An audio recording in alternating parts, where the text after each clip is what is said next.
À Mbandaka, dans la province de l'Équateur, l'état de l'Institut supérieur de pêche continue de susciter des interrogations. Malgré quelques travaux de réhabilitation engagés par les comités de gestion conduits par le professeur Massamba, l'établissement peine encore à répondre aux attentes de la communauté estudiantine et des acteurs du secteur éducatif.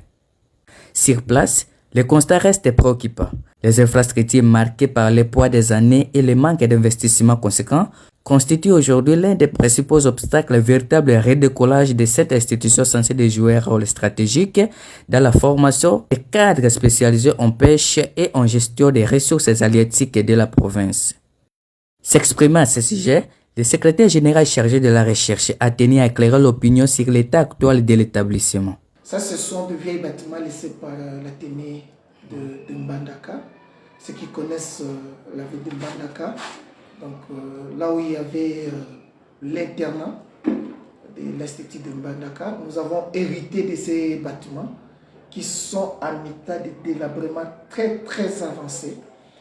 Alors nous avons fait un effort de remettre la toiture, mais vous pouvez le constater, il n'y a ni mobilier, il n'y a pas assez de portes, il n'y a rien. Donc, l'institution est à l'état que vous venez de le trouver. Selon lui, même si des efforts ont été amorcés, la situation demeure loin des standards attendus. Il monte au créneau sur les défis prioritaires auxquels l'ISP fait face.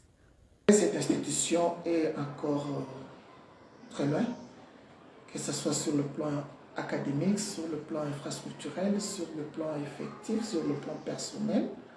Alors je commencerai à vous dire que le vrai défi c'est faire comprendre à la population de la province d'Équateur les rôles joués par l'Institut supérieur des pêches et l'essence même de la formation donnée au niveau de l'Institution supérieure des pêches. Le deuxième défi, c'est le défi infrastructurel, comme vous le voyez. Nous avons besoin que l'institution puisse avoir ses propres bâtiments qui peut abriter les auditoires, les laboratoires, le bâtiment administratif. Et donc voilà, et nous pensons que dans l'avenir, c'est ce que le comité de gestion. Autre sujet préoccupant, la faible fréquentation estudiantine.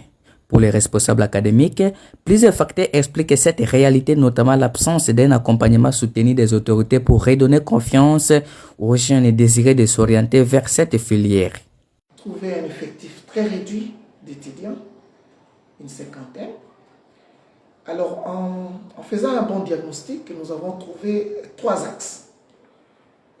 Le premier axe, c'est que le mot pêche, qui représente une activité artisanale, bien évidemment au niveau de notre province, parce que quand on dit pêche, c'est prendre la maison, prendre le filet, aller au niveau du fleuve et pêcher. C'est comme ça l'étudiant se dit, mais qu'est-ce que je vais faire là-bas? Je ne vais pas apprendre comment aller pêcher. Pourtant, le pêcheur n'est même pas revalorisé au niveau du pays. Voilà. Donc, deuxièmement, ce sont les infrastructures. Et vous savez, de bonnes infrastructures attirent les étudiants. Parce que si vous avez les infrastructures, l'étudiant trouvera également du sérieux. Il y aura présence de laboratoires, présence de bibliothèques, présence de tout ce qui est essentiel pour le fonctionnement d'une institution académique. Et le troisième, qu'il ne faut pas négliger, c'est la prise en charge du personnel. Vous voyez, avec l'état actuel de l'institution, si le personnel n'est pas pris en charge, imaginez, vous devez appeler l'enseignant de Kinshasa pour venir enseigner ici. Vous n'avez pas les honoraires à payer, vous n'avez pas de l'argent à faire mourir les enseignants visiteurs, vous n'avez rien pour le mettre dans des hôtels, rester et prendre leur séjour. Et donc, ce qui fait que nous recourons à la ressource locale. Pourtant, il y a des filières qui sont organisées qui demandent à ce que les ressources proviennent d'ailleurs.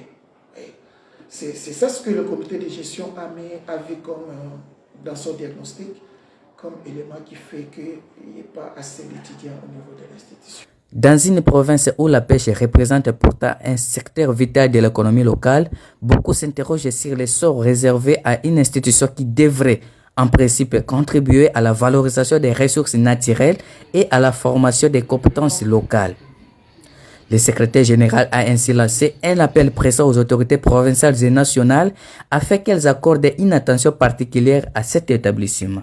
Monsieur le journaliste, voyez cette institution, comme on le dit, les hommes passent, les institutions restent. Ce qui est vrai, cette institution était patrimoine de la province.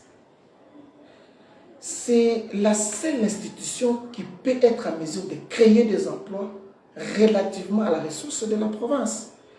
Parce qu'ici, on apprend la gestion de l'eau, la gestion de la forêt, l'agriculture et beaucoup d'autres filières. Le gouvernement provincial devait en profiter. Non seulement le gouvernement provincial, mais aussi les leaders au niveau de la province. Parce que s'ils ne portent pas secours à cette institution, elle disparaîtra un autre jour.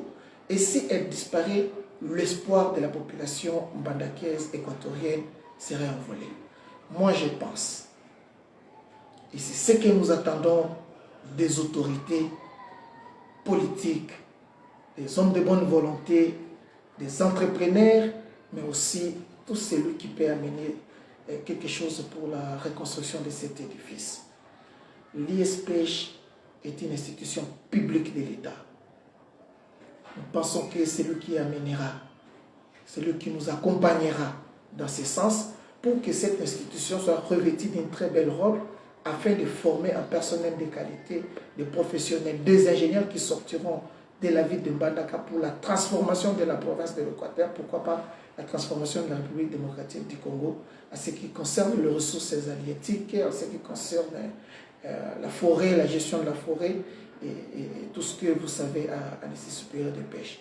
Au-delà du simple constat, cette situation relance le débat sur les priorités accordées à l'enseignement supérieur spécialisé en province dans un contexte où plusieurs établissements publics font face à des difficultés similaires.